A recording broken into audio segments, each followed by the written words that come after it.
Good morning. Finally আমরা বেরিয়ে পড়েছি। গতকাল থেকে একটা দিন পরিবারের সবার সাথে দারুণ মজা করে কাটালাম। আজকে আমরা টাটানগর ফিরে যাব, আমাদের বিকেলের ট্রেন। আমরা 12টা নাগাদ বেরিয়ে পড়েছি। আমাদের এখন কিছু প্ল্যান রয়েছে।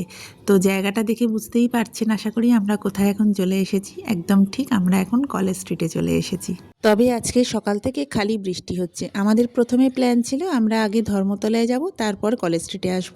তবে ওয়েদার দেখে ধর্মতলার প্ল্যানটা ক্যান্সেল করলাম। আর কলেজ স্ট্রিটে এসে যে জায়গাটায় না এলেই নয় সেটা হচ্ছে আমার কলেজ। গ্র্যাজুয়েশন থেকে মাস্টার ডিগ্রি পুরো 5 বছর এই কলেজে আমি পড়াশোনা করেছি। স্বাভাবিকভাবেই এখানে আমার প্রচুর স্মৃতি, বন্ধুবান্ধবদের সাথে, স্যার ম্যাডামদের সাথে অনেকটা ভালো সময় কাটিয়েছি। আজকে যেহেতু রবিবার, বইপত্রের দোকান বেশিরভাগই বন্ধ। তার মধ্যে থেকেও আর্যবাবুর জন্য 2টো বই নিয়েছি। আর এখন চলে এসেছি কফি হাউসে। কফি হাউসের সাথে তো একটা আলাদাই সম্পর্ক। কলেজে পড়তে বেশ অনেকবার এসেছি বন্ধুবান্ধবদের সাথে।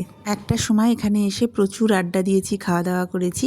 আজকে আমরা নিয়েছি মিক্স চাউমিন, ফিশ কবিরাজি আর মাটন কাটলেট। এখন অবশ্য কফি হাউসের খাবারের কোয়ালিটি নিয়ে অনেক রকম কথা শুনি, তবে আমার সেরকম খারাপ কোনো অভিজ্ঞতা নেই। মিক্স চাউটা কিন্তু বেশ ভালো ছিল। আমাদের কিন্তু খাবার দাবারের টেস্ট ভালোই লেগেছে। আমরা মিক্স চাউমিন যেটা নিয়েছিলাম, ঝাল ছাড়া বানিয়ে দিতে বলেছিলাম, সেটা কিন্তু বেশ ভালো বানিয়েছিল। ফিশ কবিরাজি আর কাটলেট যেটা নিয়েছিলাম সেটা অবশ্যই ভালো ছিল।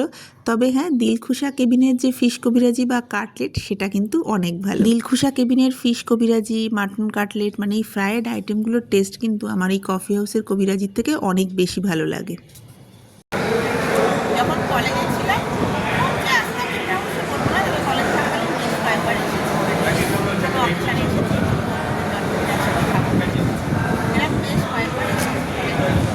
আর মাঝে অনেক বছর অনেক বছর শাশ্বত আগে অনেক প্ল্যান হচ্ছে শাশ্বত আসবো হয়ে ওঠেনি। আমি কলেজ স্ট্রিটেও এসেছি, হয়ে গেছি, আর আজকে রবিবার কলেজ স্ট্রিটে টিকা দেখলাম তাহলে আমার প্ল্যান ছিল না যেটা দিয়ে আসি, মনে করছিল না যে এখন রবিবার রাত রবিবার বন্ধ থাকবে। যাই অনেক একবার ভেবেছিলাম খাওয়া দাওয়ার পরে চা বা কফি কিছু খাবো, তবে শেষ পর্যন্ত আমরা কোল্ড কফি নিয়েছিলাম। এখানে কোল্ড কফি উইথ ক্রিম একটা পাওয়া যায়, আগেও বহুবার খেয়েছি কলেজে থাকতে, তো সেইটাই আবার অর্ডার করেছিলাম। আজ খাওয়া দাওয়া হয়ে গেছে, এবারে বেরিয়ে পড়বো। খাওয়া দাওয়ার থেকেও সত্যি বলতে এখানে বসে স্মৃতিগুলোকে একটু ঝালিয়ে নিলাম।